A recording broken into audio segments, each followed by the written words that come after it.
одним из особенностей этого платья являются вот эти вот бока, в которые женщины, которые, естественно, хотели быть красивее во все времена, вставляли подушечки для того, чтобы выглядеть, может быть, важнее, статнее, ну и, естественно, здоровее, да, скажем так.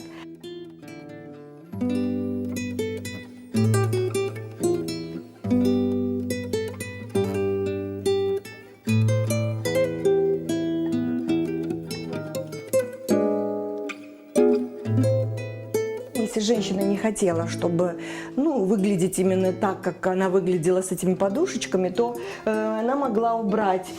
эти углы вот так вот вовнутрь, и они очень хорошо по полосочке, вот так оно сгибалось, и они не выходили, даже когда, то есть они были именно сшиты такой формы, что можно было их еще и скрыть, и, естественно, платье уже приобретало другой силуэт.